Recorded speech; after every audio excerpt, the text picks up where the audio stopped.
안녕하세요. 날마다 기막힌 정오의 박지훈 목사입니다. 벌써 한 주의 중반을 지나가는 목요일인데요. 여러분들 힘을 내시고 오늘도 주님의 은혜와 평강이 여러분들과 함께 하시기를 주님의 이름으로 기도하겠습니다. 이 코로나19 이후에 기독교의 영향력이 점점 갈수록 약해져 가고 있습니다.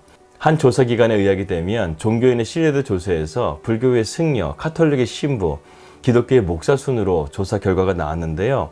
이러한 것을 볼 때 정말 기독교가 이렇게 신뢰가 무너져 가고 있는가 하는 생각이 들기도 하는데 상황은 훨씬 더 심각합니다.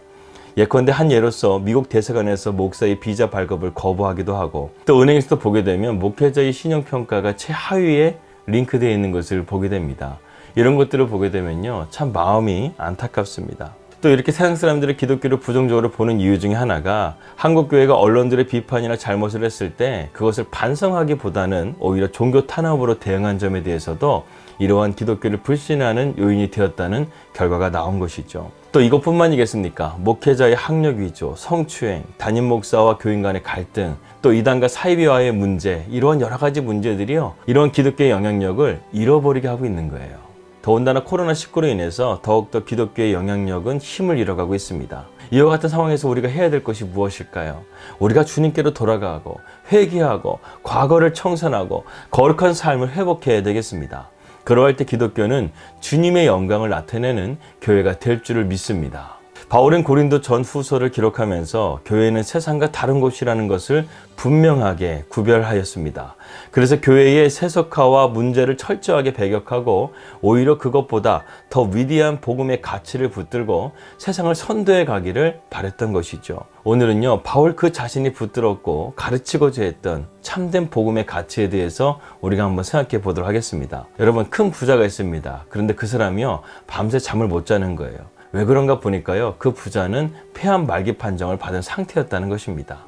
우리는 흔히 부자들은 걱정 근심이 없이 평생 살 거라고 생각하지만 그 아무리 재산을 가지고 있다 하더라도, 그 아무리 명예나 권력이 있다 하더라도요, 한 가지를 잃어버리게 되면 다 잃어버리게 되는 것입니다. 성경은 우리가 아담의 죄로 인해서 한 가지를 잃어버렸는데 그것이 무엇이냐면 우리가 생명을 잃어버렸다는 거예요. 그래서 우리 인간은 하나님과 단절됨을 통해서 죽을 수밖에 없는 존재가 되었다는 것입니다. 좀 심한 표현일 수 있지만 인간은 모두 죽음을 기다리는 시한부 인생과 같습니다. 세상 누구도 죽음 앞에 예외일 수 없다는 것이죠. 그래서 고대 왕들의 무덤을 보게 되면 그들의 영생에 대한 사모함과 고뇌를 볼 수 있습니다. 피라미드나 미라도 그렇고요. 중국의 진시황은 불로초를 찾아서 평생을 헤매었다고 합니다. 하지만 그들도 결국 죽음을 피할 수가 없었다는 것이죠. 하나님께서는 이러한 인간을 불쌍히 여기셔서 그분의 자비와 긍휼로 우리를 사망과 저주로부터 구원하시기 위해서 독생자 예수 그리스도를 우리에게 보내주셨습니다. 그리고 누구든지 이 예수를 믿기만 한다면 영원한 생명을 주시기로 약속해 주셨습니다. 그래서 복음은요, 생명이라는 거예요. 따라서 우리의 삶 가운데서요, 예수님보다 더 귀한 가치는 없는 것입니다. 그런데 고린도 교회 성도들은요, 이러한 하나님의 은혜를 풍성하게 받고도 이 은혜에 미끄러진 자들이 되어버렸습니다. 그들은 거짓 교사들의 가르침에 자신들에게 주어진 복음의 생명을 의심했고, 사도 바울의 가르침도 의심했고, 하나님의 약속도 신뢰하지 못했다는 것입니다. 그래서 바울은 이러한 고린도 교회 성도들을 안타까워하면서 인간에게 은혜의 생명을 부어주시는 이 놀라우신 하나님의 은혜를 헛되이 받지 말라고 1절에서 우리에게 말하고 있는 것이죠. 그리고 그러한 은혜의 때가 언제든지 있는 것이 아니기 때문에 지금 은혜 받을 만한 때에 너희가 주님께 돌아오라고 권면하고 있는 것입니다. 이 바울에게 있어서 하나님의 은혜를 통해 주시는 이 복음만큼 중요한 것이 없었죠. 자기 자신의 육신은 손상을 입고 부끄러움을 당하고 수치를 당해도 상관이 없었어요. 하지만 바울이 이 복음이 손상되는 것만큼은 견딜 수가 없었다는 것입니다.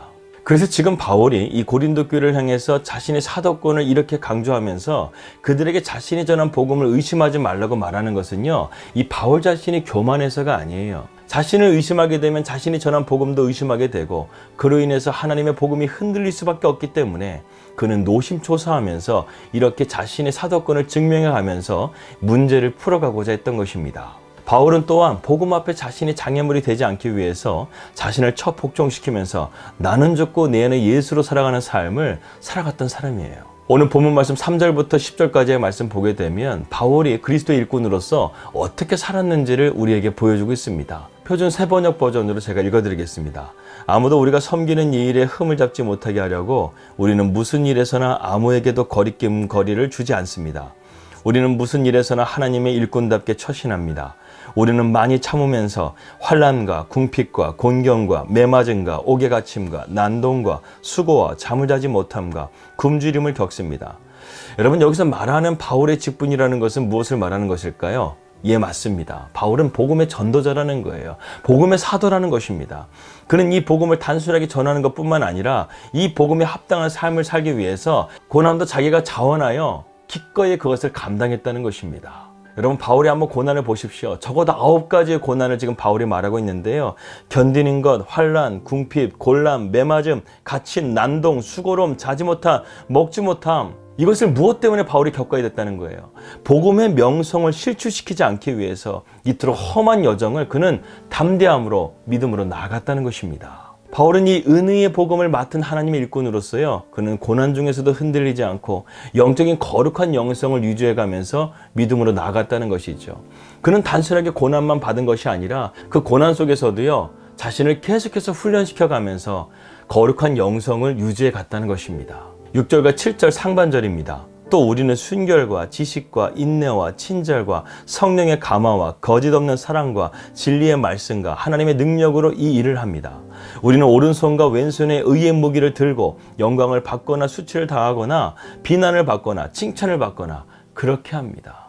바울은 복음을 위해서 고난을 당할 뿐만 아니라 자기 심령 안에서요, 그리스도의 성품을 닮아가기 위해서 몸부림쳤다는 거예요. 그가 복음을 대하는 정신과 자세가 어떠한지를 우리는 지금 볼 수 있다는 것입니다.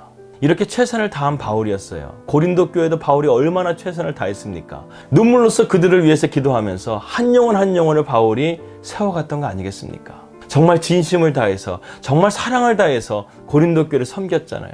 그런데 고린도 교회가 이러한 바울의 진실한 마음과 사랑을 의심하기 시작했다는 것입니다. 심지어 바울을 사기꾼이라고 말하고 그를 욕했던 거예요. 바울이 이러한 자신의 진심을 몰라주는 상황 가운데서 얼마나 외롭고 마음이 아팠을까요? 그는 하나님께 인정받는 사도였으나 고린도 교회 성도들은 그의 사도직까지도 의심을 했습니다. 그러나 바울은 인간적인 소망에 연연하는 사람이 아니었죠. 그는 소인배가 아니었습니다. 그는 대인배였어요. 그는 오직 하나님께 소망을 두었던 사람이었습니다. 그래서 그는 복음으로 인해 비록 이러한 고난과 아픔과 상처를 받았지만 이 모든 것보다 더 큰 은혜의 복음을 붙들었기 때문에 그는 견딜 수 있었고 감사하며 기쁨으로 나아갈 수 있었다는 것입니다. 8절 하반절부터 10절까지는요, 바울의 그 유명한 고백입니다. 우리는 속이는 자 같으나 참되고 무명한 자 같으나 유명한 자요, 죽은 자 같으나 보라 우리가 살아있고 징계를 받는 자 같으나 죽임을 당하지 아니하고 근심하는 자 같으나 항상 기뻐하고 가난한 자 같으나 많은 사람을 부유하게 하고 아무것도 없는 자 같으나 모든 것을 가진 자로다. 여러분, 이 능력이 어디에서 왔다는 거예요? 바로 은혜의 복음, 이 복음의 능력에서 왔다는 것입니다. 이 복음의 실체는 누구십니까? 예수 그리스도. 지금 바울이 무엇을 말하는 것입니까? 이러한 모든 고난 가운데서도 예수 그리스도 하나 있게 되면 우리는 이겨낼 수 있다는 거예요. 승리할 수 있다는 것입니다. 세상적인 모욕, 세상적인 궁핍함, 그 어떤 것이라 할지라도 바울은 그리스도 안에 있기 때문에, 이 복음의 능력 안에 있기 때문에 그는 언제나 오뚜기처럼 일어날 수 있는 힘을 얻을 수가 있었다는 것입니다. 사랑하는 여러분, 이 세상에 많은 것들을 가졌다고 해서 부유한 것이 아닙니다. 반면에 이 세상의 것들을 가지지 못했다고 해서 우리가 가난한 것이 아닙니다.